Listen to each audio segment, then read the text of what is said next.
أعوذ بالله من الشيطان الرجيم. بسم الله الرحمن الرحيم. ومن أحسن قولا ممن دعا إلى الله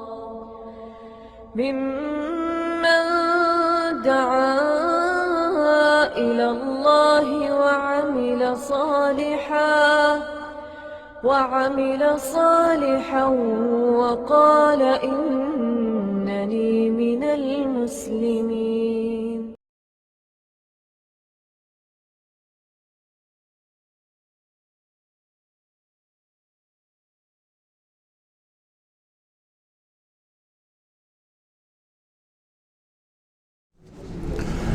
إن الحمد لله نحمده ونستعينه ونستغفره ونعوذ بالله من شرور أنفسنا ومن سيئات أعمالنا من يهده الله فلا مضل له ومن يضلل فلا هادي له وأشهد أن لا إله إلا الله وحده لا شريك له وأشهد أن محمدا عبده ورسوله. أما بعد فإن خير الحديث كتاب الله وخير الهدي هدي محمد صلى الله عليه وسلم وشر الأمور محدثاتها وكل محدثة بدعة وكل بدعة ضلالة وكل ضلالة في النار. رب اشرح لي صدري ويسر لي أمري واحلل عقدة من لساني يفقهوا قولي. رب اعوذ بک من همزات الشیاطین و اعوذ بک رب ان یحضرون. اعوذ باللہ السمیع العلیم من الشیطان الرجیم. هذا وإن للطاغین لشر مآب جہنم یصلونها فبئس المہاد. هذا فلیذوقوه حمیم وغساق وآخر من شکلہ ازواج. هذا فوج مقتحم معكم لا مرحبا بهم إنهم سالوا النار. قالوا بل أنتم لا مرحبا بكم أنتم قدمتموه لنا فبئس القرار. قالوا ربنا من قدم لنا هذا فزده عذابا ضعفا في النار. وقالوا ما لنا لا نرى رجالا كنا نعدهم من الأشرار اتخذناهم سخريا أم زاغت عنهم الأبصار. گزشتہ 2-3 درسوں میں اللہ رب العزت کے بعض عظیم القدر اور عظیم المرتبت انبیاء اور رسل کا ذکر آیا، اور ان کے آخر میں اہل تقوی کا تذکرہ ہوا کہ اہل تقوی جو ہیں ان کو اللہ رب العزت بہت ہی اچھی جگہ، بہترین ٹھکانہ دے گا، اور وہ ٹھکانہ بھی ایسا ہوگا کہ جو دائمی ہوگا، وہ اس میں ہمیشہ رہیں گے، کبھی بھی نکالے نہیں جائیں گے. اور ان کو جو نعمتیں دی جائیں گی، قاصرات الطرف اطراب، ایک ہی عمر کی نگاہیں نیچی کیے ہوئے بیویاں، اور اسی طرح دوسرا رزق اور دوسری نعمتیں، ان کے تذکرے کے بعد اللہ رب العزت نے شر پسند لوگ یا برے لوگ، سرکش اور باغی لوگ جو شریعت کے نافرمان ہیں، اللہ رسول کے نافرمان ہیں، ان کا تذکرہ شروع فرمایا، اور فرمایا کہ وَإِنَّ لِلطَّاغِينَ لَشَرَّ مَآب. جو طاغی ہیں یا باغی ہیں، باغی بھی طاغی سے ملتا جلتا ہی ہے نا، اردو میں باغی جو نافرمان ہو، اور عربی میں طاغی سرکش نافرمان. فرمایا کہ طاغی اور باغی لوگ جو ہیں ان کے لیے لشر مآب، بہت ہی برا ٹھکانہ اور بری جگہ ہے. اور وہ کیا ہے؟ جہنم. یصلونہا، وہ جہنم میں جائیں گے، فبئس المہاد، اور وہ بہت ہی بری جگہ ہے، وہ ٹھکانہ بہت ہی برا ہے.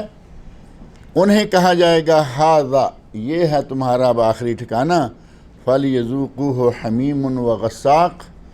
یہاں اب چکھو کھولتا ہوا پانی اور خون ملی پیپ، ان کے لیے کھانے پینے کے لیے کیا ہوگا؟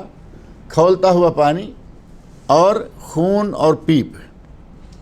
وآخر من شکلہ ازواج، اور اسی سے ملتے جلتے کئی دوسرے عذاب بھی ہوں گے، یعنی صرف خون ملی پیپ اور کھولتا ہوا پانی ہی نہیں بلکہ کانٹے دار چیزیں اور جلانے والی آگ، طرح طرح کے عذاب ہوں گے۔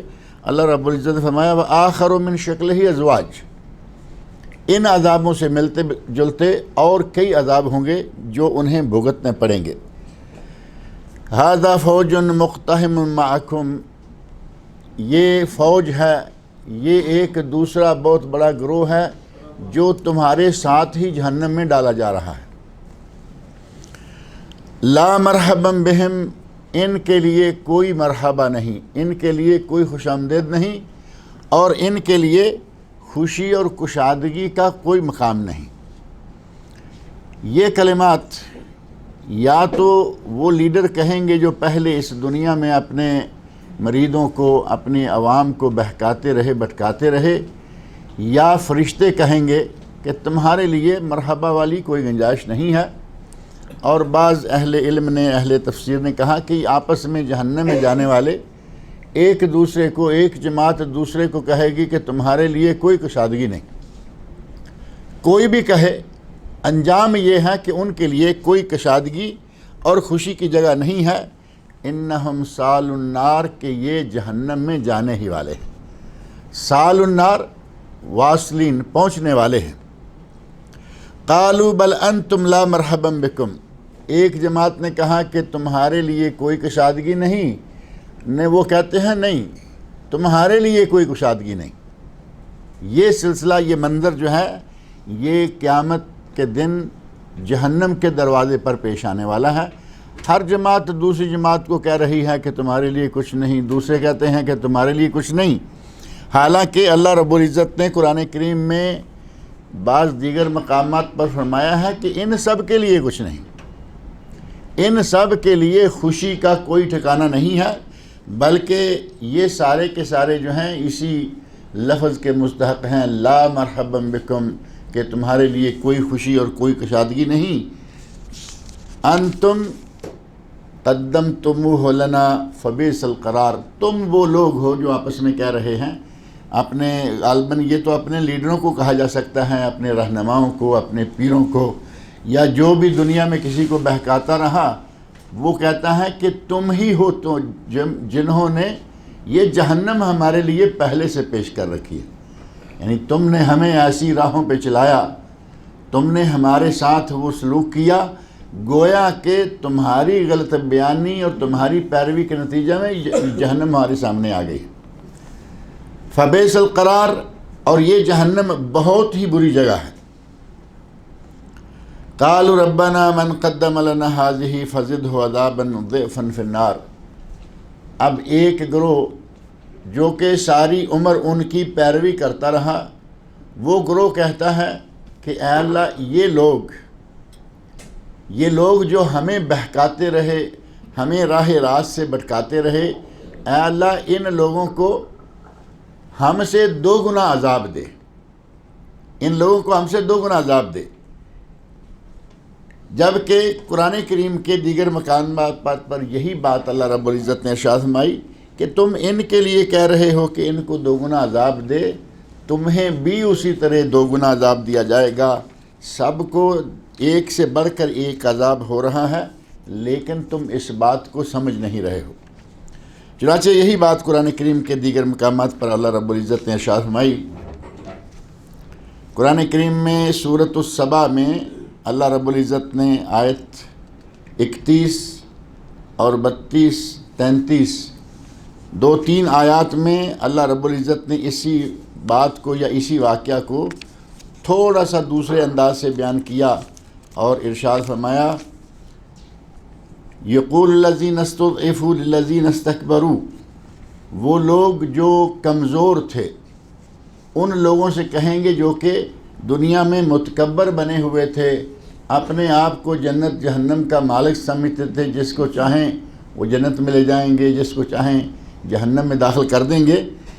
وہ متکبر لوگ سامنے ہیں، اور انہیں یہ کمزور لوگ جو ہیں وہ کہیں گے، یقول الذین استضعفوا، ضعیف اور کمزور لوگ کہیں گے، للذین استکبروا، ان لوگوں کو جو کہ متکبر تھے۔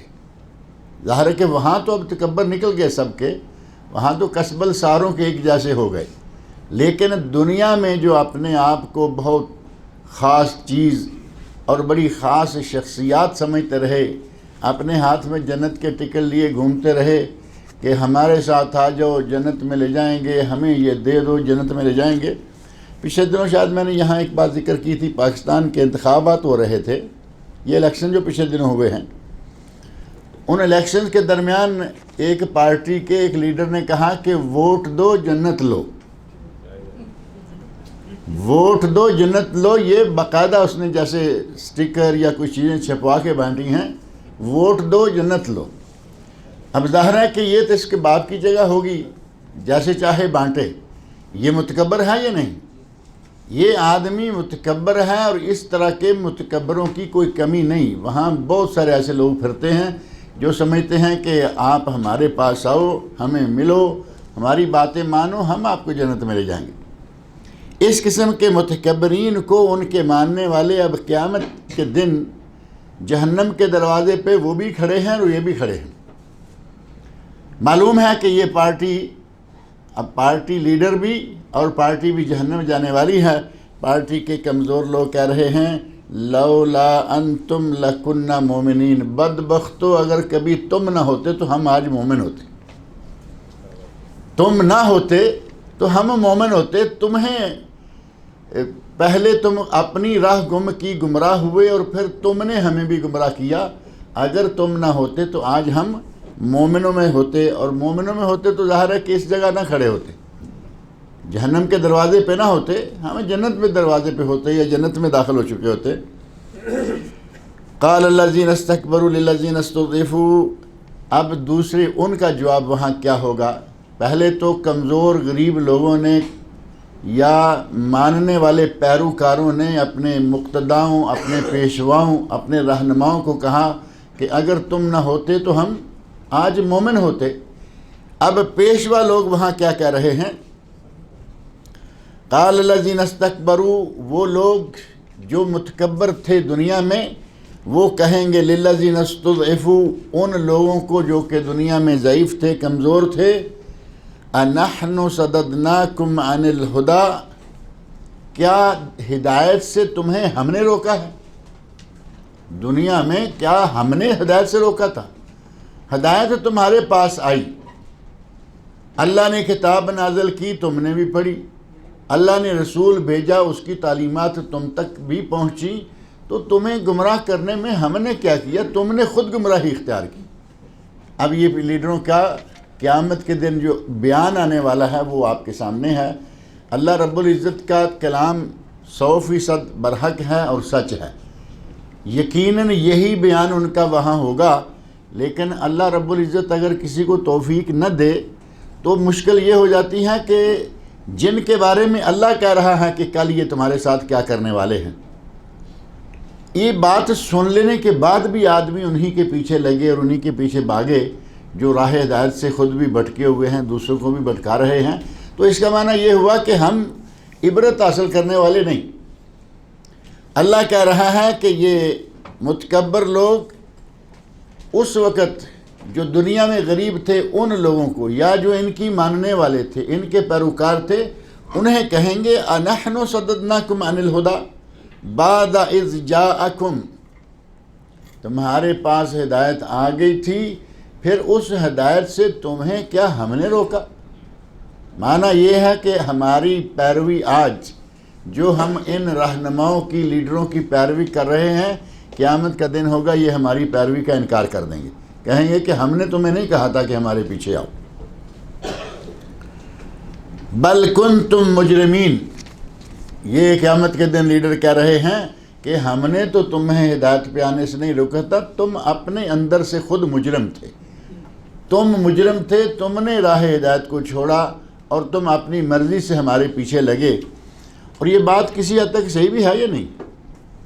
کبھی کوئی غلط نظریے والا آدمی کسی کو اٹھا کے اپنی جماعت میں نہیں لے کے جاتا.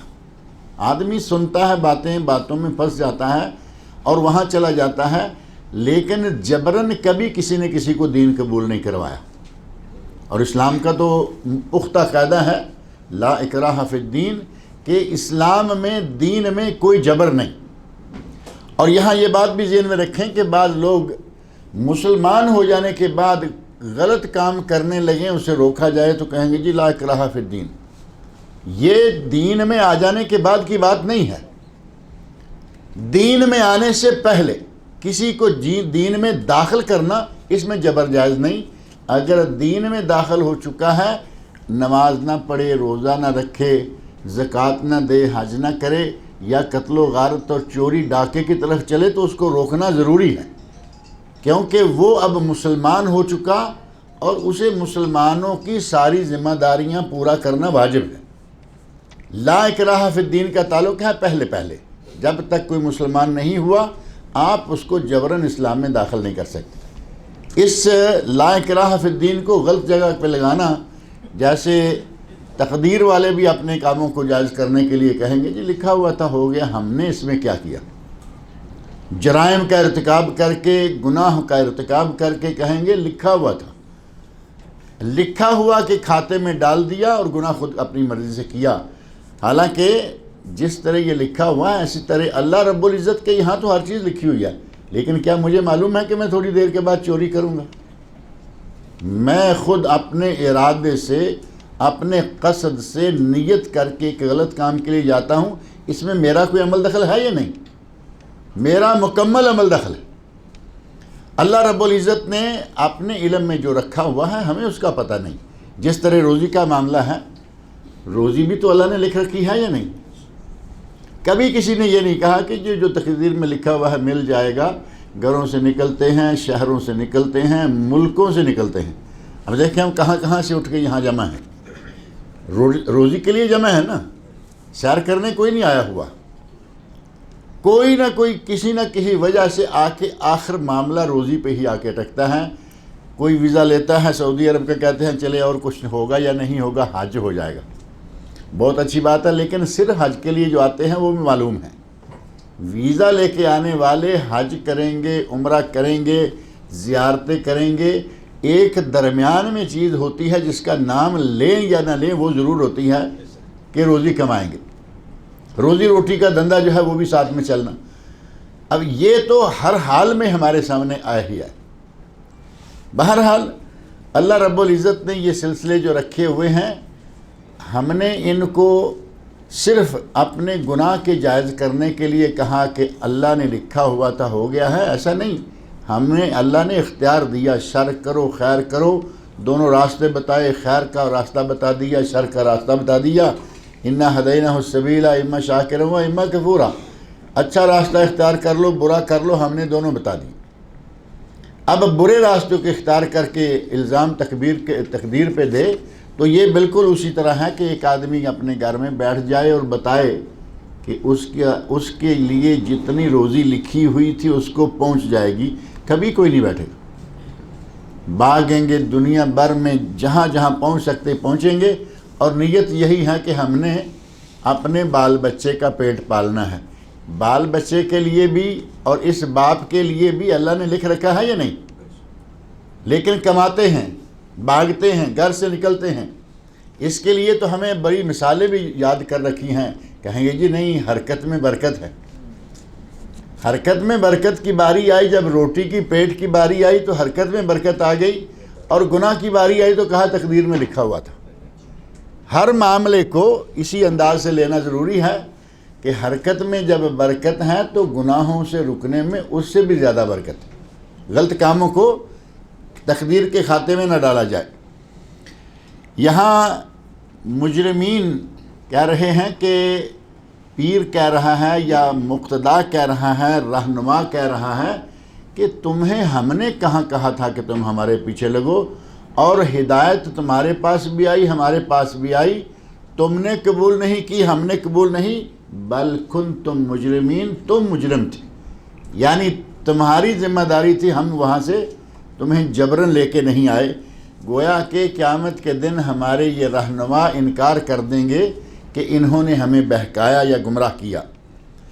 وقال الذین استضعفوا وقال الذین استضعفوا للذین استکبروا بل مکروا اللیل والنہار، جو لوگ اس دنیا میں ان کے پیچھے لگے رہے، جب انہیں کہا کہ تم مجرم ہو، تم اپنی مرضی سے ہمارے پیچھے آ گئے ہیں، تو اس وقت یہ کمزور لوگ کہیں گے اہل تکبر کو، ان رہنماؤں کو، بل مکر اللیل والنہار، نہیں، تمہارا دن رات کا مکر و فریب، دن کے وقت تم ہمیں اپنے آپ کو کیا بن کے دکھاتے رہے، رات کے وقت تم اپنے آپ کو کیا بنا کے ہمارے سامنے پیش ہوتے رہے، تمہارا دن کا رات کا جو مکر و فریب ہے وہ ہمیں یہاں تک لے آیا ہے۔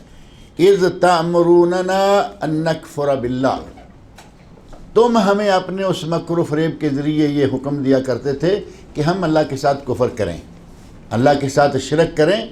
یہ مکر و فریب سے، مختلف انداز سے، مختلف چالوں سے یہ تم ہمیں اس میں پھنساتے رہے۔ وَنَجْعَلَ لَهُ اندادا، اور اللہ کے ساتھ غیر اللہ کو شریک کریں۔ ند کا معنی ہے شریک، اور اس کی جگہ ہے انداد، جمع ہے انداد۔ یہ کہیں گے کہ تمہارا شب و روز کا مکر و فریب ہمیں پھنسا کے کفر پر لگا گیا اور ہمیں اس نے شرک کرنے پر لگا دیا۔ وَأَسَرُّ النَّدَامَةَ لَمَّا رَأَوُا الْعَذَابَ، اب عذاب سامنے ہے، دونوں پارٹیاں اپنے اندر ہی اندر شرمندہ ہیں، رہنما بھی اور پیچھے چلنے والا پیروکار بھی۔ پیروکار بھی شرمندہ ہے کہ میں کس کے پیچھے لگ کے جہنم میں جا رہا ہوں، اور جو رہنما ہے وہ بھی شرمندہ ہے کہ میں نے راہ ہدایت کو چھوڑا، دنیا میں اپنی پیٹ کی خاطر میں نے یہ سارے دھندے کیے، اور آج میں کہاں جا رہا ہوں۔ دونوں پارٹیاں اس وقت شرمندہ ہوں گی۔ اللہ رب العزت نے ان دونوں کے بارے میں فرمایا ہے وَأَسَرُّ النَّدَامَةَ لَمَّا رَأَوُا الْعَذَابَ، جب وہ عذاب کو اپنی آنکھوں کے سامنے دیکھ لیں گے تو وہ دونوں ہی شرمندہ ہو جائیں گے۔ اب جو لوگ یہاں دنیا میں لوگوں کو راہ راست سے بھٹکا رہے ہیں، غلط راستوں پہ چلا رہے ہیں، وہ سارے کا سارا دھندا صرف پیٹ کا ہے یا نہیں ہے؟ اور کچھ بھی نہیں ہے، صرف کمائی ہو، پیسے آ جائیں، اور اس کے لیے پھر ایسے ایسے لوگ، ہمارے لوگوں کی فطرت بھی عجیب سی ہے، ایسے ایسے لوگوں کو ہم پیر مان لیتے ہیں، ایسے ایسے لوگوں کے پاس دم کرانے کے لیے اور علاج کرانے کے لیے، اولاد لینے کے لیے جا کے پہنچ جاتے ہیں، جن کی شکل دیکھنے سے وہ انسان مسلمان بھی نہیں لگتا۔ ابھی چند دن پہلے پاکستان میں ایک پیر پکڑا گیا ہے، خبر اخبار میں آپ نے سنی ہوگی، اس کے بارے میں میڈیا میں کافی زوردار خبریں آئیں۔ وہ بدبخت دیکھنے میں نے ایک کلپ دیکھا ہے، اس کی شکل جو ہے مسلمانوں والی شکل بھی نہیں لگتی، کوئی داڑھی نہیں، کوئی ایسے کہ بندہ بڑے اسپیشل قسم کے لباس میں ہوگا، عام سلوار قمیض پہنے ہوئے ہیں اور کوئی داڑھی وغیرہ نہیں ہے، اور اس کے جرائم کی جب لسٹ کھولی گئی تو اس کی زبان سے کہلوایا گیا تم بتاؤ کہ تم نے کتنی عورتوں کی عصمت دری کی۔ تو اس بدبخت نے خود اپنی زبان سے بتایا کہ میری وجہ سے 700 عورتیں حاملہ ہوئی، 700 عورتوں سے زنا کر کر کے۔ کس کو آپ پیر مان کے بیٹھے ہوئے ہیں؟ ایک آدمی کی شکل انسانوں والی، شکل مسلمانوں والی، شکل مومنوں والی، کہیں اس سے دھوکہ کھا جائے تو ٹھیک ہے بھئی، دھوکے میں آ گئے تھے، ہم نے دیکھا مومن آدمی ہے، ان لوگوں کی شکلیں بھی مومنوں والی نہیں ہوتی، مجرموں والی شکلیں۔ اور ان پڑھ آدمی، ٹیلی ویژن اینکر نے بار بار کوشش کی کہ مجھے کلمہ سناؤ، اسے کلمہ نہیں آتا، کہاں آیت الکرسی نہیں آتی، کہاں سورہ فاتحہ نہیں آتی۔ نمازوں کے بارے میں پوچھا کتنی ہیں؟ 3 ہیں۔ میں نے کہا کہ یہ شاید کہیں 3 وقت کی نمازیں شیعہ پڑھتے ہیں ان کا سن چکا ہوگا کہیں۔ وہ 5 نمازیں پڑھتے ہیں لیکن 3 وقتوں میں، فجر، ظہر اور مغرب، عصر ظہر کے ساتھ اور عشاء مغرب کے ساتھ، 3 وقت ہو گئے۔ سنتے ہوئے یقین جانے میرے ذہن میں آیا کہ شاید یہ بدبخت کہیں وہ سن چکا ہوگا کہ وہ 3 وقت میں پڑھتے ہیں۔ اس نے کہا نمازیں 3 ہیں۔ رکھتے پوچھا کس نماز کی کتنی رکھتے ہیں، اسے کوئی ہوش ہی نہیں، الٹی سیدھی ہانکے چلا جا رہا ہے۔ اس قسم کے لوگوں کے ہاتھوں ہم لٹتے ہیں، مال بھی لٹاتے ہیں، عزت بھی، عصمت بھی لٹاتے ہیں، اور یہ سارے کے سارے دیکھنے میں بھی وہ بھلے انسان نظر نہیں آ رہے ہوتے، اور جو دیکھنے میں بھلے نظر آ رہے ہیں وہ قیامت کے دن ہمارے سامنے کھل کے اعلان کر دیں گے، مجرم تم خود ہو، تم نے اپنی مرضی سے اس گمراہی کو اختیار کیا، ہم تمہیں ڈنڈے کے ساتھ ہانک کر تو نہیں لائے تھے۔ قرآن کریم کہہ رہا ہے، اللہ رب العزت کا اپنا یہ بیان۔ یہ دونوں پارٹیاں آپس میں وہاں اکٹھی ہو جائیں گی، دونوں ہی شرمسار ہوں گے، شرمندہ ہوں گے۔ وَأَسَرُّ النَّدَامَةَ لَمَّا رَأَوُا الْعَذَابَ، جب یہ عذاب کو اپنی آنکھوں کے سامنے دیکھ لیں گے تو پھر یہ ندامت اپنے اندر ہی اندر نادم ہو رہے ہوں گے، شرمندہ ہو رہے ہوں گے کہ ہم روٹی کی خاطر کیا کرتے رہے، اولاد کی خاطر ہم نے کیا کیا۔ کچھ وہ لوگ جو اولاد لینے کے لیے جاتے ہیں، ظاہر ہے کہ ان کو اپنا کرتوت یاد آئے گا کہ ہم نے اللہ کی در کو چھوڑ کر ان لوگوں کے سامنے جا کر شرک بھی کیا اور زنا جیسے گناہ کا ارتکاب بھی کرتے رہے، ہم نے یہ کیا کیا، وہ پھر سارے کے سارے وہاں شرمسار ہوں گے۔ وَجَعَلْنَا الْأَغْلَالَ فِي أَعْنَاقِ الَّذِينَ كَفَرُوا، اللہ رب العزت فرماتے ہیں کہ ہم ان لوگوں کو جنہوں نے کفر کیا، ان کے گلوں میں، ان کی گردنوں میں توق ڈال دیں گے۔ انہیں صرف ہاتھوں میں ہتھ کڑیاں نہیں بلکہ بیڑیاں تو معروف ہے، دیکھی ہوں گی نا، کہیں نہ کہیں اللہ رب العزت کسی کو پہنائے نہیں، لیکن بعض ڈراموں میں اور بعض جگہوں پہ اخبارات میں بیڑیاں پہنے ہوئے بڑے بڑے بعض دفعہ لیڈر گزرتے نظر آ جاتے ہیں، پاؤں میں بھی سنگل، پاؤں میں بھی زنجیریں، گلے میں بھی بہت بڑی زنجیر، ہاتھ دونوں بھی زنجیروں سے بند، گویا کہ دونوں ہاتھ بھی زنجیروں میں بند ہیں، گلے میں بھی وہی زنجیر ہے اور پاؤں میں بھی ہے۔ یہ بیڑیاں، یہ اغلال، اللہ رب العزت فرما رہے ہیں وَجَعَلْنَا الْأَغْلَالَ فِي أَعْنَاقِ الَّذِينَ كَفَرُوا، جو لوگ کافر ہوئے ہم ان کے گلے میں توق ڈال دیں گے، پاؤں میں بیڑیاں، گلے میں توق ہوگا۔ هَلْ يُجْزَوْنَ إِلَّا مَا كَانُوا يَعْمَلُونَ، فرمایا کہ ان کو وہی بدلہ دیا جائے گا جو کہ وہ کرتے رہے۔ هَلْ يُجْزَوْنَ، انہیں صرف ان کے کیے کرائے اعمال کا بدلہ ہی دیا جائے گا۔ اگر کسی کو بیڑیاں توق پہنائے گئے تو یہ نہیں ہے کہ اس پہ زیادتی کی گئی، اللہ رب العزت کسی پر ظلم نہیں کرتا۔ ان لوگوں کے اپنے کرتوتوں کے نتیجہ میں ان کو جو سزائیں ملنے والی ہیں ان میں سے ایک کا تذکرہ یہاں فرمایا، گویا کہ قیامت کے دن یہ پارٹیاں ایک دوسرے کے ساتھ، ایک دوسرے کے سامنے اپنے اپنے کرتوتوں کا انکار کر دیں گے، کہیں گے نہیں ہم نے تمہیں گمراہ نہیں کیا تھا۔ اللہ سے کہہ رہے ہیں کہ یا اللہ ان کو دوہرا عذاب دے، اللہ کہے گا کہ ان کو بھی دوہرا ہے، تمہیں بھی دوہرا ہے، لیکن تم ایک دوسرے کے عذاب کو جانتے نہیں ہو، پہچان نہیں سکتے ہو۔ اور سورۃ الاحزاب میں انہی لیڈروں کے بارے میں اللہ رب العزت نے ارشاد فرمایا وَقَالُوا رَبَّنَا إِنَّا أَطَعْنَا سَادَتَنَا، سورۃ الاحزاب کی آیت نمبر 67 اور 68، دونوں آیتوں میں اللہ فرما رہے ہیں وَقَالُوا، اور ان لوگوں نے کہا، یہ کون ہیں؟ جو پیروی کرنے والے پیروکار ہیں، سادتنا، ان کے سید، ان کے سردار، ان کے بڑے قائد، لیڈر، رہنما یا پیر۔ وَقَالُوا رَبَّنَا إِنَّا أَطَعْنَا سَادَتَنَا، وہ کہیں گے اے ہمارے رب، ہم نے اپنے بڑوں کی، اپنے مقتداؤں کی، اپنے سیدوں سرداروں کی۔ سید کا لفظ جو ہے اس کو ہمارے یہاں پیر کے معنی میں لیا جاتا ہے۔ سید، انگلش والے تو مسٹر کا ترجمہ سید کرتے ہیں، یہاں انگلش میں آپ لوگ تو انگلش بہتر سمجھتے ہیں، انگلش میں جو مسٹر لکھا ہوا ہوتا ہے عرب لوگ اس کا ترجمہ کرتے ہوئے لکھتے ہیں سید۔ یہ سید وہ سید مراد نہیں ہے جو ہمارے سید ہوتے ہیں، یہ تو سید ہے مسٹر کے معنوں میں، یعنی ایک لقب کے طور پر، لیکن ہمارے یہاں جو سید کا لفظ ہے وہ ایک قابل احترام لفظ شمار ہوتا ہے، اور اس کے قابل احترام ہونے کا تو یہاں تک ہے کہ سید کے لیے ہم کسی قسم کی گستاخی، سید کے لیے کسی قسم کا غلط رویہ اختیار کرنا مناسب نہیں سمجھتے، بلکہ ہمارے یہاں تو مثال ہے، کہتے ہیں کہ سید کی سین کو بھی سلام کر دو، سید لفظ کی سین کو بھی سلام، اتنا احترام ہم سید لوگوں کا کرتے ہیں، اور اگر کوئی واقعی سید ہے تو اس کا احترام ہونا چاہیے۔ ایک بات میں کبھی کبھی کہا کرتا ہوں کہ جو واقعی سید ہیں، جو نبی صلی اللہ علیہ وسلم کی، حضرت علی رضی اللہ عنہ کی، ان کی اولاد سے ہیں، آل رسول یا خاندان نبوت کے افراد اور ان کی نسل ہے، وہ قابل احترام ہے۔ وہ مسلمان ہے تو ہمارے لیے بصد احترام کے قابل ہے۔ اگر مسلمان نہیں ہے تو ظاہر ہے کہ وہ تو اس لائن میں ہوگا ہی نہیں۔ اگر وہ گناہ گار بھی ہو تو میں سمجھتا ہوں کہ ہمیں عام لوگوں کی نسبت اس کا احترام کرنا چاہیے۔ لیکن ایک مشکل یہاں پیش آتی ہے، اور میں وہ بیان کر دیا کرتا ہوں اور بھی کر دیتا ہوں، اور پتہ نہیں اس کے لیے ہمارے خلاف کتنی باتیں ہوتی ہوں گی، لیکن اس کا ہم کیا کریں۔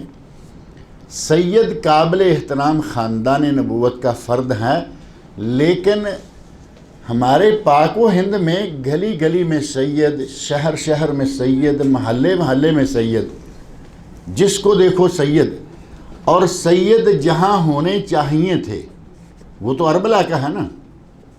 سید یہ نبی پاک صلی اللہ علیہ وسلم کا خاندان جو ہے وہ مکہ میں اور مدینہ میں، انہی میں سے کچھ لوگ عراق کی طرف چلے گئے، کوفہ میں لگا لے۔ اب ان علاقوں میں سے خاص طور پر مکہ، مدینہ اور پورا سعودی عرب آپ گھوم کے دیکھ لیں، آپ کو سید کہیں کہیں خال خال کو آدمی سید نظر آئے گا۔ متحدہ عرب امارات میں میں بہت عرصہ، تقریباً 17 سال رہا ہوں، وہاں کافی نظر رکھنے کے باوجود ایک شخص مشہور نظر آیا جو سید تھا، آل شریف۔ اور یہاں سعودی عرب میں آپ کو مکہ مکرمہ میں بعض بلڈنگوں پر لکھا ہوا نظر آئے گا فلاں فلاں آل شریف۔ اگر کسی کے آخر میں آل شریف ہے تو یہ خاندان رسول صلی اللہ علیہ وسلم کے لوگ ہیں، یہ تو سید ہو گئے۔ اب یہ کتنے ہیں مکہ میں؟ میں تو ظاہر گلی گلی نہیں گیا، لیکن کہیں کہیں ہیں، مدینہ میں بھی کہیں کہیں ہیں اور ہوں گے یقیناً۔ مان لیتے ہیں کہ پورے سعودی عرب میں بھی کہیں کہیں ہیں۔ عجیب بات یہ ہے کہ جہاں سیدوں کو ہونا چاہیے تھا وہاں خال خال نادر لوگ سید ہیں۔ پاکستان، انڈیا، بنگلہ دیش، نیپال، سارے ہی سید ہیں سوائے چند لوگوں کے۔ وہاں گلی محلے سیدوں سے بھرے ہوئے ہیں۔ اب یہاں آ کے تھوڑا سا دال میں کالا نظر آتا ہے کہ یہ کیا وجہ ہے کہ سارے ہی سید وہاں ہیں، جہاں ہونے چاہیے وہاں سید نظر ہی نہیں آتے، اور جہاں نہیں ہونے چاہیے وہاں ہر آدمی سید۔ اگر کوئی واقعی سید ہے یقین جانے ہمارے دل میں اس کا احترام ہے، لیکن جہاں یہ شک گزرتا ہے تو مسئلہ تھوڑا سا کھٹائی میں پڑ جاتا ہے یا نہیں؟ ذہن میں بات آتی ہے کہ اتنے سید سارے وہ ہندوستان میں چلے گئے، پھر تقسیم ہوا تو پاکستان، ہندوستان، بنگلہ دیش میں اور عرب علاقوں میں ان لوگوں کی بہت معمولی سی تعداد ہے۔ اب یہاں والے سید ہیں یا وہاں والے، اور یہ 2 نمبر ہیں یا وہ 2 نمبر ہیں، یہ معاملہ ہم اللہ پہ چھوڑتے ہیں، ہمیں اس سے زیادہ اس سلسلے میں کچھ نہیں کہنا۔ یہ پارٹیاں جو ان کو یہاں دنیا میں بے دینی پر، بدراہی پر اور گمراہی پہ لگائے ہوئے ہیں، یہ لوگ کہیں گے قیامت کے دن وَقَالُوا رَبَّنَا إِنَّا أَطَعْنَا سَادَتَنَا، اے ہمارے رب ہم نے اپنے سیدوں، اپنے سرداروں کی اطاعت کی، وَكُبَرَاءَنَا اور اپنے بڑوں کی۔ بڑا کو لفظ جو ہے نا عربی میں کبیر اور اس کی جمع کبرا، اس کا فارسی میں ترجمہ کیا ہے؟ پیر۔ پیر کا معنی بڑا ہوتا ہے، پیر کا معنی بڑا، اور پیرانہ سالی بڑی عمر، سال تو سال ہو گیا نا، عمر ہو گیا، پیرانہ سالی یہ لفظ اردو میں عام استعمال ہوتا ہے۔ گویا کہ قیامت کے دن اللہ کے سامنے یہ لوگ پھر گڑ گڑائیں گے اور کہیں گے یا اللہ ہم نے اپنے پیروں کی اور اپنے سیدوں سرداروں کی اطاعت کی، فَأَضَلُّونَ السَّبِيلَ، انہوں نے ہمیں راہ راستے بھٹکا دیا۔ اضلونا ہمیں گمراہ کر دیا، کہاں سے؟ السبیل، صراط مستقیم سے، اس راستے سے جو کہ اصل راستہ تھا۔ ان لوگوں نے ہمیں اس راستے سے ہٹایا۔ ربنا آتہم ضعفین من العذاب، اے اللہ ان کو 2 گنا عذاب دے۔ اب آدمی جب غصے میں آتا ہے تو پھر یہی ہوتا ہے نا، جب تک بس نہیں چلتا مجبور ہیں، بیٹھے ہوئے ہیں۔ جب کہیں بس چل گیا یا دیکھا کہ اب جو ہم پہ ظلم کرتا رہا اب یہ قابو آیا ہے، کوئی ایسی شخصیت، کوئی ایسی ذات آ گئی کہ اس نے اس کو پکڑ لیا ہے، تو پھر چیختے ہیں کہ اس کو ڈبل عذاب، اس کو اتنا عذاب۔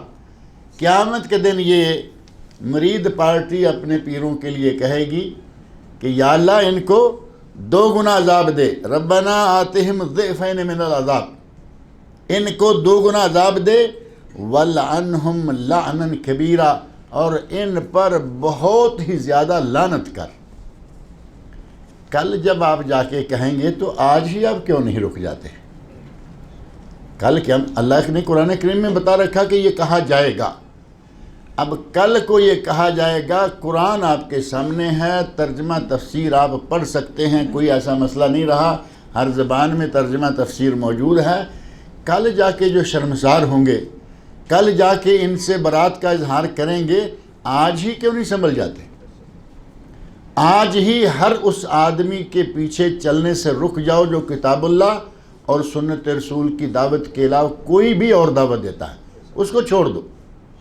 کتاب اللہ سنت رسول پہ عمل کرنے والا، کتاب اللہ اور سنت رسول کی طرف دعوت دینے والا، اس کے پیچھے لگ جاؤ، بِإِذْنِ ہی تعالیٰ نہ قیامت کے دن شرمساری ہوگی اور نہ قیامت کے دن کوئی پریشانی سامنے آئے گی، کیونکہ ہمیں اللہ رب العزت نے کتاب و سنت دونوں عطا کی ہے۔ اللہ کے نبی صلی اللہ علیہ وسلم کہتے ہیں اوتیت القرآن ومثلہ معہ، مجھے قرآن دیا گیا اور ایسی ہی ایک چیز اور دی گئی۔ 2 چیزیں دی گئیں، ایک قرآن کریم، دوسری کون سی چیز ہے؟ میرا حال ہے کسی بھی مسلک میں، کسی مکتب فکر میں یا کسی مذہب میں وَمِثْلَهُ مَعَهُ کا دوسرا ترجمہ کوئی نہیں سوائے اس کے کہ وہ حدیث رسول ہے۔ کسی نے کہا حدیث رسول، کسی نے کہا سنت رسول، کسی نے کہا حکمت ہے۔ حکمت ہے وہ کیا ہے؟ وہ قرآن کریم کے بعد نبی اکرم صلی اللہ علیہ وسلم کے ارشادات اور آپ کی سنتیں ہیں۔ اب یہ دونوں چیزیں جو ہیں ہمارے لیے اللہ رب العزت نے مہیا کی اور ہمارے لیے اتنی آسانیاں کر دیں کہ ان دونوں چیزوں کو سمجھنے میں کوئی رکاوٹ اب نہیں رہی۔ ہمیں چاہیے کہ کل جو شرمسار ہوں گے، کل جو جا کے براتوں کا اعلان کریں گے اور مطالبے کرتے پھریں گے کہ ان کو 2 گنا عذاب دیجئے، آج ہی اپنے عذاب سے بھی اپنے آپ کو فارغ کر لیجئے، بچ جائیے۔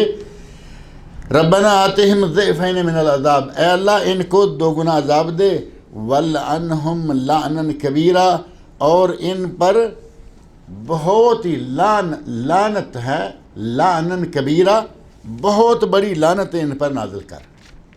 اب یہ کون سا منظر ہے؟ قیامت کے دن کا، قیامت کا دن کا جہنم کے سامنے دیکھتے ہوئے اپنے پیروں کے بارے میں یہ اس وقت خوبصورت قسم کے کلمات نکلیں گے کہ یا اللہ ہمیں یہ بہکاتے گمراہ کرتے رہے، ان پر بہت بڑی لعنت نازل فرما اور ان کو ہم سے 2 گنا عذاب دے۔ میں کہتا ہوں کہ آپ اس وقت جا کے یہ باتیں کریں گے، آج سنبھل جائیے، آج ہی اپنے آپ کو سمیٹ لیجئے اور خالص کتاب اللہ اور سنت رسول پر عمل کرنا شروع کر دیجئے ہمیں، تاکہ کل کو نہ پریشانی ہو اور نہ کسی کے بارے میں اس طرح کی بددعائیں کرنے کا موقع رہے۔ اسی طرح کی باتیں، اسی طرح کا موضوع اللہ رب العزت نے قرآن کریم کے ایک تیسرے مقام پر بھی ذکر فرمایا، اور وہ مقام ہے سورۃ الاعراف۔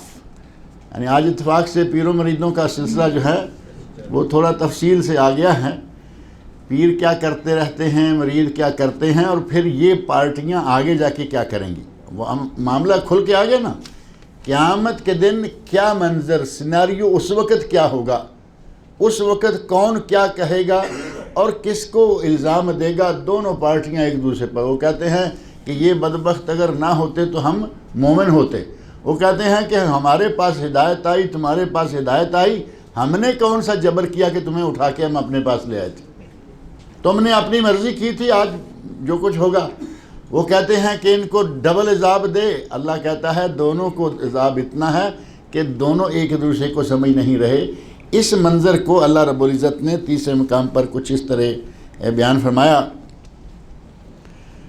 قال ادخلوا فی امم قد خلت من قبلکم من الجن والانس فی النار، اللہ کہے گا کہ جنوں اور انسانوں میں سے پہلے کچھ گروہ داخل ہو چکے ہیں جہنم میں، تم بھی ان کے ساتھ داخل ہو جاؤ۔ قال ادخلوا فی امم، داخل ہو جاؤ ان جماعتوں میں، ان گروہوں میں، قد خلت من قبلکم، جو کہ تم سے پہلے گزر گئے، من الجن والانس، جنوں میں سے اور انسانوں میں سے، فی النار، اللہ رب العزت جنوں انسانوں میں سے کچھ گروہ پہلے آ گئے جہنم میں، کچھ اور آ رہے ہیں، ان کو کہا جا رہا ہے کہ تم بھی داخل ہو جاؤ۔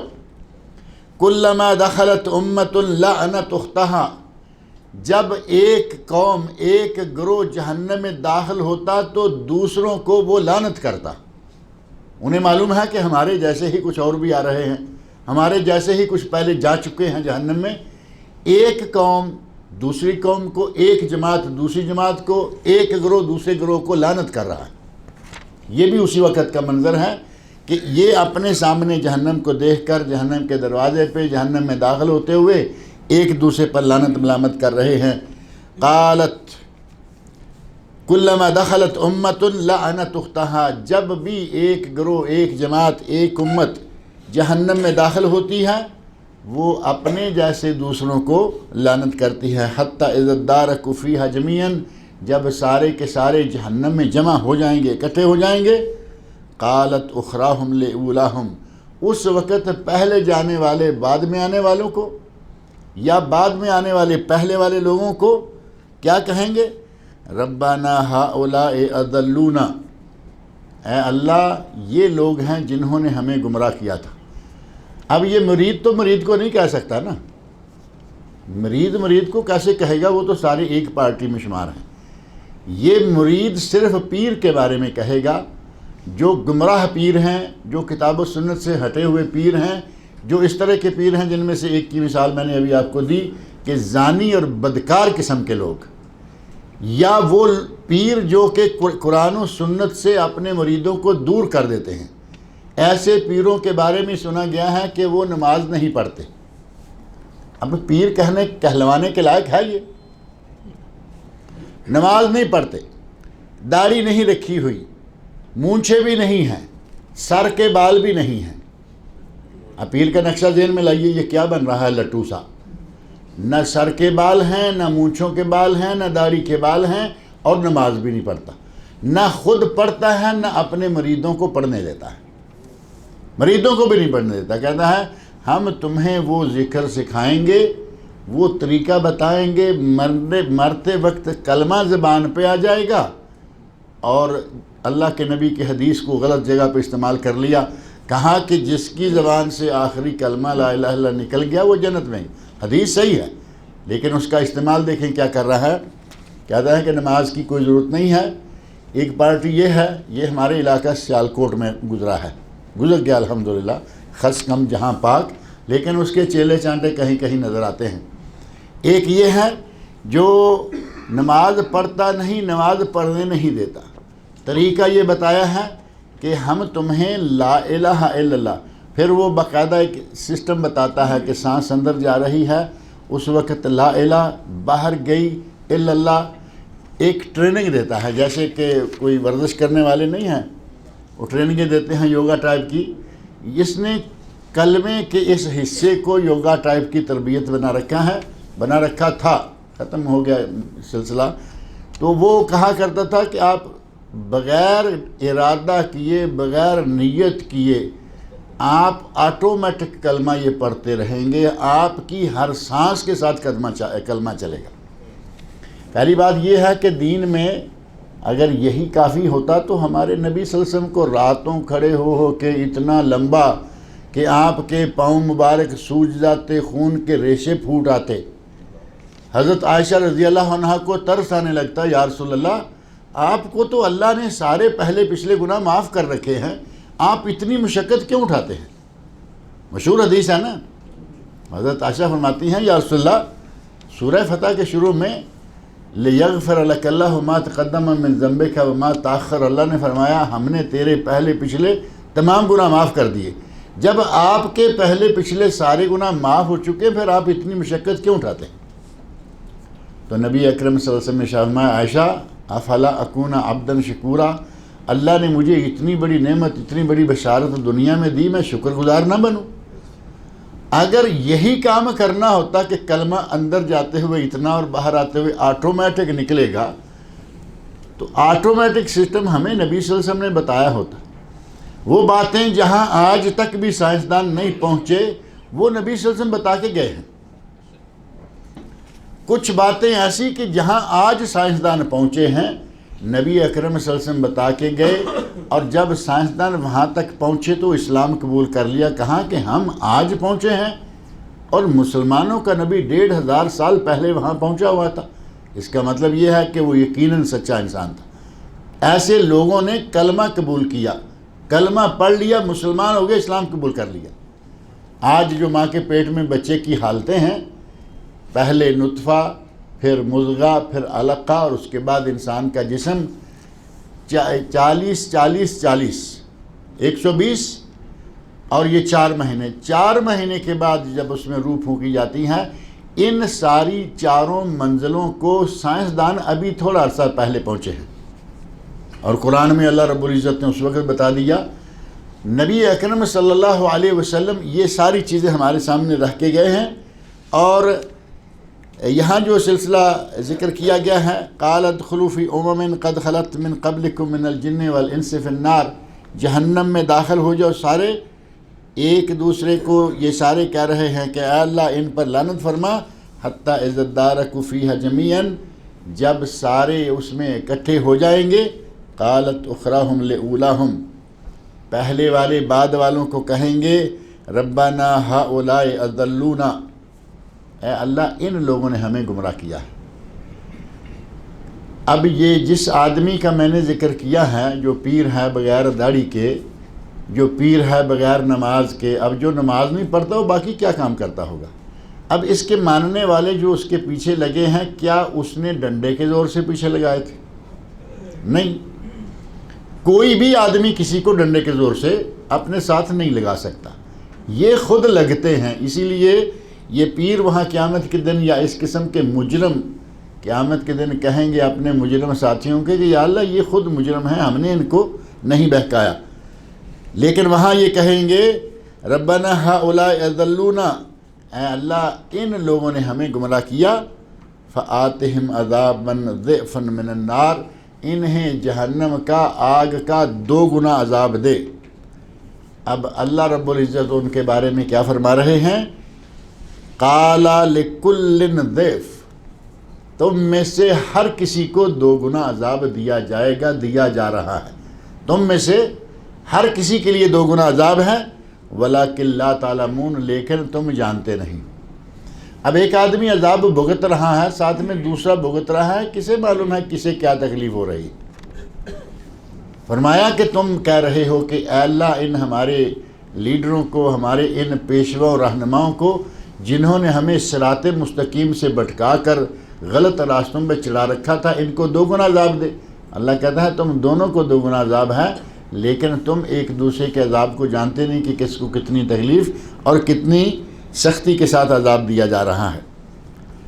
وقالت اولاہم لاخراہم فما کان لکم علینا من فضل فذوقوا العذاب بما کنتم تکسبون، وہاں یہ بھی ایک دوسرے پر الزام دیں گے اور کہیں گے کہ آج تم اپنے کیے دھرے کا مزہ چکھو۔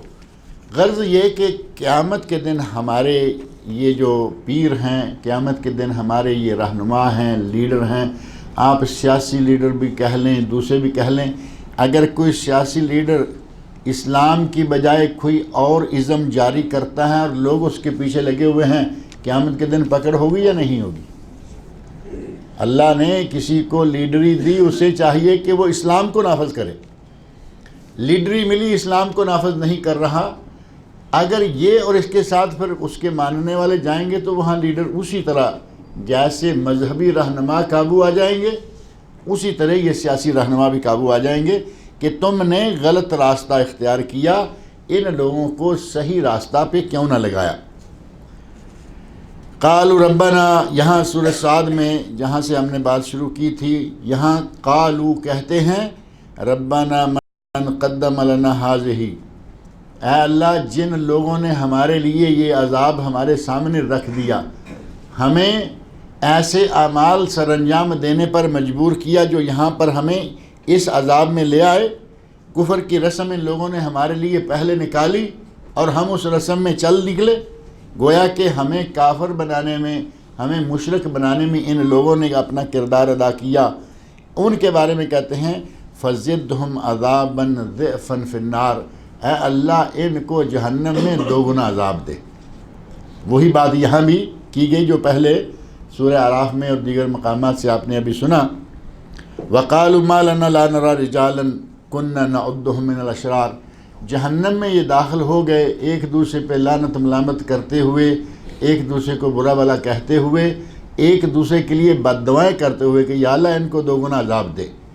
یہ کہتے کہتے اب اچانک دائیں بائیں دیکھتے ہیں، کہتے ہیں کہ فلاں فلاں لوگ جنہیں ہم برا سمجھتے تھے، فلاں فلاں لوگ جنہیں ہم برا سمجھتے تھے، ما لنا لا نرا، کیا بات ہے کہ ہم نہیں دیکھ رہے رجالن ان لوگوں کو کننا نعدہم من الاشرار جنہیں ہم برا سمجھتے تھے۔ اور یہ کن لوگوں کو برا سمجھتے تھے؟ یہ جہنم میں جانے والے کیا اپنے جیسے لوگوں کو برا سمجھیں گے؟ اپنے جیسے تو اچھے لگتے ہیں۔ یہ برا سمجھتے تھے۔ اب نبی اکرم صلی اللہ علیہ وسلم کے عہد مبارک سے مفسرین کرام نے اشرار کے بارے میں، اشرار کی شرح میں لکھا، تفسیر میں لکھا کہ یہ جہنم میں جانے والے جہنمی لوگ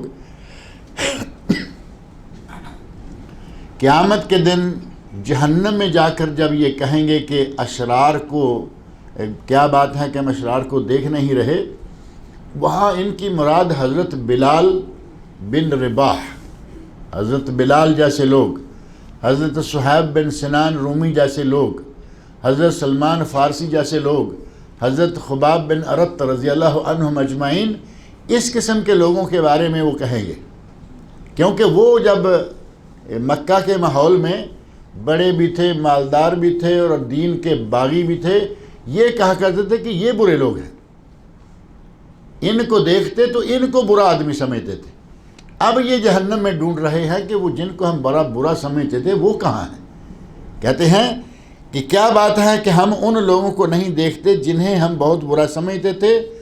اتخذناہم سخریا ام زاغت عنہم الابصار، کیا ہم نے انہیں دنیا میں، ہم ہی نے انہیں دنیا میں مذاق بنایا ہوا تھا؟ یعنی کہیں ایسا تو نہیں کہ ہم غلط تھے اور دنیا میں ان کو مذاق بنائے، ان کا مذاق اڑاتے تھے، حالانکہ یہی حقیقت ہے کہ وہی برے تھے اور جن کا مذاق اڑا رہے تھے وہ نبی کے صحابی اور وہ اہل ایمان اور اہل جنت۔ کہاں کہ یا پھر وہ یہیں کہیں ہیں اور ہمیں نظر نہیں آ رہے۔ کہتے ہیں کہ کیا وہ کہیں ہم سے الگ چلے گئے یا یہیں کہیں ہیں اور ہمیں نظر نہیں آ رہے؟ یہ کن کے بارے میں کہہ رہے ہیں؟ ان پاک باز ہستیوں کے بارے میں جنہوں نے نبی صلی اللہ علیہ وسلم کی اطاعت کی، صحابہ کرام رضی اللہ عنہم، اور جن کو اللہ رب العزت نے دنیا میں جنت کی بشارتیں دی اور آخرت میں جنتیں عطا کی، ان لوگوں کے بارے میں کہہ رہے ہیں کہ جن کا ہم مذاق اڑایا کرتے تھے، وہ جن کو برا سمجھا کرتے تھے، وہ کہاں ہیں؟ ان ذالک لحق تخاصم اہل النار، فرمایا کہ یہ اہل جہنم کا آپس میں لڑنا اور جھگڑنا یہ حقیقی ہے، یہ حق ہے کہ یہ اسی طرح وہاں قیامت کے دن ضرور ہی جھگڑا کریں گے، ایک دوسرے کو برا بلا کہیں گے، ایک دوسرے پہ الزام تراشیاں کریں گے۔ فرمایا یقین جانو کہ دوزخیوں کا یہ جھگڑا ضرور ہی ہوگا۔ اب اس جھگڑے کو اللہ رب العزت نے ایک فائنل ڈگری کے طور پر بتا دیا کہ یہ کام ضرور ہوگا۔ اب ان باتوں کو سننے کے بعد بھی آدمی عبرت حاصل نہ کرے، اس پہ توجہ نہ دے کہ بھائی ہم کہیں ان لوگوں میں نہ ہو جائیں، نہ ان گمراہ کرنے والوں میں سے اور نہ ان گمراہی پہ چلنے والوں میں سے، نہ ہم اس پیری مریدی کے کھاتے میں پڑتے ہیں کہ کل جا کے ہماری برات کا اعلان ہو جائے کہ بھائی ہم نے تمہیں کچھ نہیں کہا، بلکہ تم خود بخود مجرم تھے اور ہمارے پیچھے اپنی مرضی سے لگ کر آگے ہیں۔ آج ہمارے پاس موقع ہے کہ ہم اپنے گریبان میں جھانکیں۔ جتنے مداری قسم کے لوگ ہیں، جتنے دین کو کھلواڑ بنانے والے، اپنے پیٹوں کو پالنے کے لیے لوگوں کو راہ راست سے بھٹکانے والے ہیں، ان سے بچیں، اور جہاں جہاں کتاب اللہ اور سنت رسول کی تعلیمات موجود ہیں، جو کوئی کتاب و سنت کی طرف دعوت دیتا ہے، ہم اپنے آپ کو ان کے ساتھ جوڑیں۔ اللہ رب العزت سے میری دعا ہے کہ وہ ہمیں صراط مستقیم پر رکھے اور قرآن کریم پڑھنے، سننے، سمجھنے اور اس کے احکام پر عمل کرنے کی توفیق عطا فرمائے۔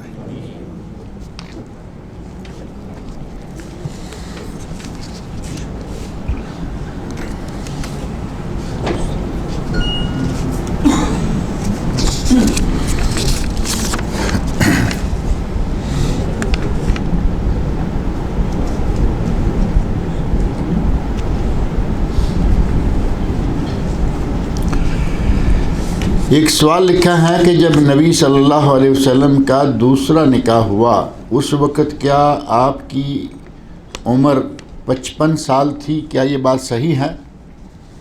اگر 55 سے کم و بیش ہو تو آپ کو کیا نقصان ہوگا؟ کوئی ضروری تو نہیں ہے نا کہ آپ کو یہ پکا پتہ ہو کہ اتنے سال، اتنے مہینے، اتنے دن۔ کیا تعلق ہے اس کا ایمان کے ساتھ؟ کیا تعلق ہے اس کا ہمارے عمل کے ساتھ؟ نبی پاک صلی اللہ علیہ وسلم کا نکاح دوسرا ہوا، تیسرا ہوا، چوتھا، پانچ۔ بعض باتیں ایسی ہیں کہ بلا وجہ لوگ اپنا مغز خراب کرتے رہتے ہیں کہ یہ نکالو، وہ نکالو۔ اللہ کے بندو، ایسی چیزوں میں پڑھنے کی بجائے جو ہمارے کام آنے والی چیزیں ہیں وہ پڑھیں۔ قصے کہانیوں میں سیرت النبی قصہ کہانی نہیں، لیکن یہ باتیں ان کے پیچھے پڑ جانا۔ جیسے کسی نے کہا کہ بھائی یہ بتائیے کہ آدم علیہ السلام جب اکیلے تھے اس وقت کوئی دوسرا نہیں تھا، پھر حضرت حوا اللہ رب العزت نے انہی سے پیدا فرمائی، یہ میاں بیوی ہوئے تو ان کا نکاح کس نے پڑھا؟ بتاؤ، ہے کوئی بات کرنے والی؟ ان کا نکاح کس نے؟ تمہیں کیا چھوارے کھانے ہیں ان کے نکاح کے؟ کس نے پڑھا آپ اس کے پاس جائیں گے؟ ان امور کا کوئی معنی نہیں ہوتا کہ آدمی خواہ ان کے پیچھے باریکیوں میں بالوں کی کھال اتارنے سے بچیں۔ سیدھا سیدھا اسلام ہے ہمارا، نماز کیسے پڑھنی ہے، روزہ کیسے رکھنا ہے، یہ باتیں پوچھیں، یہ اچھی رہتی ہیں۔ بہرحال نبی صلی اللہ علیہ وسلم نے جب تک حضرت خدیجہ رضی اللہ عنہا زندہ رہیں، نبی صلی اللہ علیہ وسلم نے دوسرا کوئی نکاح نہیں کیا۔ نبی صلی اللہ علیہ وسلم کی عمر 25 سال تھی اور حضرت خدیجہ رضی اللہ عنہ کی عمر کم و بیش 40 سال تھی، اور نبی صلی اللہ علیہ وسلم کے نکاح میں حضرت خدیجہ رضی اللہ عنہ 25 سال رہیں۔ کہاں گئی عمر؟ 50 ہو گئی یا نہیں؟ اب اس کے بعد ہی نبی صلی اللہ علیہ وسلم نے دوسرے نکاحوں کا سلسلہ شروع کیا تھا، لیکن یہ فکس کرنے میں ہمارا نہ کوئی فائدہ ہے نہ نقصان ہے، لہذا اس فکسنگ سے بچ جائیے۔ اور پھر نبی صلی اللہ علیہ وسلم نے ایک نہیں، دو نہیں، آپ نے حضرت خدیجہ رضی اللہ عنہا کے بعد 10 عورتوں اور سے نکاح کیا، وہ آپ کے نکاح میں رہیں، اور جس وقت نبی صلی اللہ علیہ وسلم نے وفات پائی اس وقت 9 بیویاں آپ کے نکاح میں موجود تھیں، اور 10ویں حضرت خدیجہ رضی اللہ عنہ فوت ہوئیں، اور ایک حضرت زینب بنت خزیمہ رضی اللہ عنہ، 2 بیویاں آپ کی فوت ہو گئی تھیں آپ کی عمر میں۔ 9 2 11 ٹوٹل ہو گئی نا۔ کچھ عورتیں وہ ہیں جن کے ساتھ آپ نے نکاح کیا لیکن رخصت نہیں ہوئی، اور کچھ عورتیں ایسی ہیں کہ جن کو دعوت نکاح دی گئی، کسی وجہ سے نکاح نہیں ہوا۔ یعنی یہ ساری تفصیلات جو ہیں سیرت کی کتابوں میں موجود ہیں۔ جب آدمی وضو سے ہو اور اس کو کوئی ایسی بیماری ہو، مثلا پھوڑا یا پھنسی وغیرہ، اور اس سے خون نکلنے کی وجہ سے کیا وضو ٹوٹ جائے گا؟ ہمارا وضو اتنا کچا ہو گیا ہے کہ ایسے ہی ٹوٹتا رہتا ہے۔ نبی صلی اللہ علیہ وسلم کے صحابہ جہاد میں ہوتے، خون بہہ رہا ہوتا اور وہ نمازیں پڑھتے۔ ایک صحابی کا واقعہ بڑا معروف ہے۔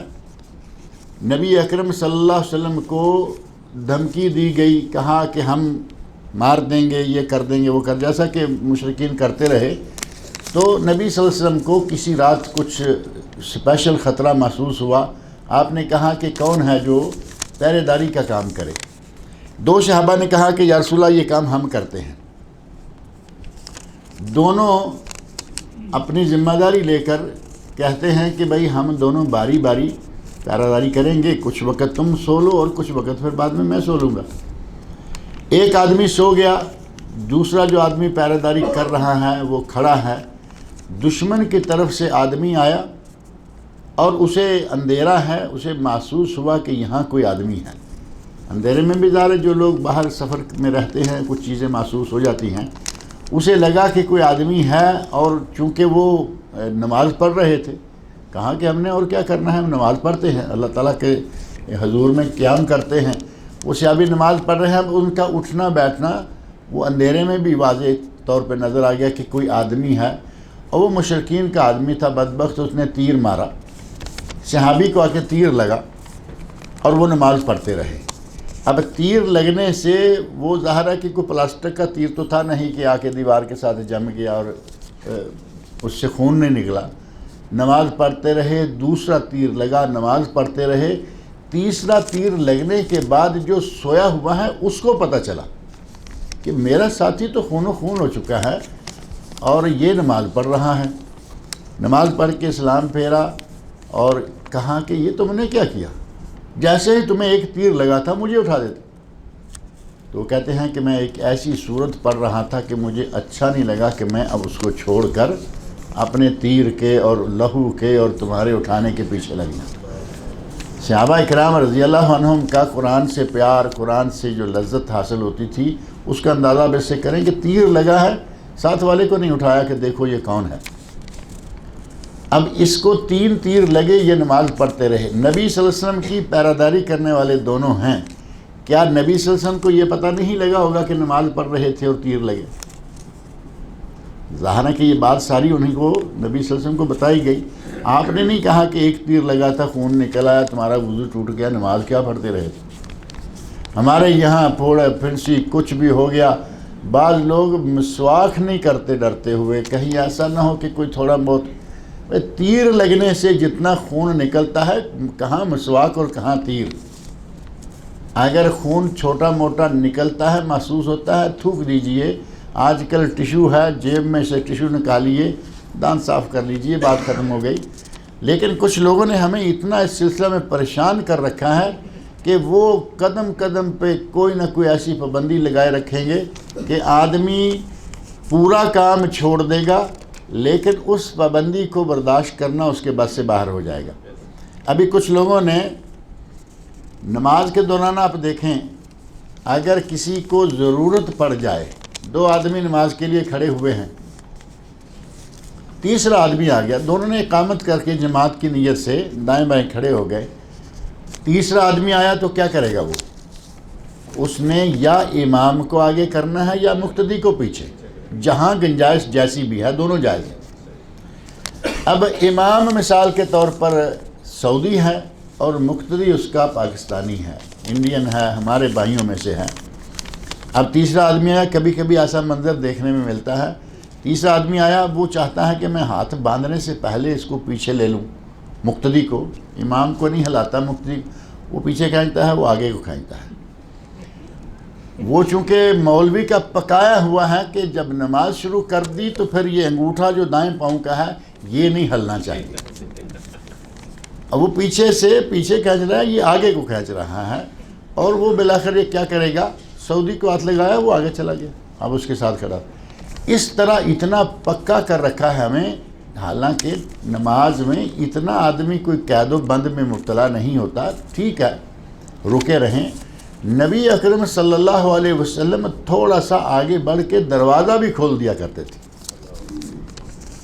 تھوڑا سا دوران نماز تھوڑا سا آگے بڑھ کے دروازہ بھی کھول دیتے، آپ کی نماز نہ ٹوٹتی۔ ہمارے آدمی کا مجبوری کے تحت آگے پیچھے ہونا وہ بھی انہیں گوارا نہیں ہوتا۔ اس طرح کی سختیاں اور پابندیاں ہمارے یہاں بہت لگائی گئی ہیں۔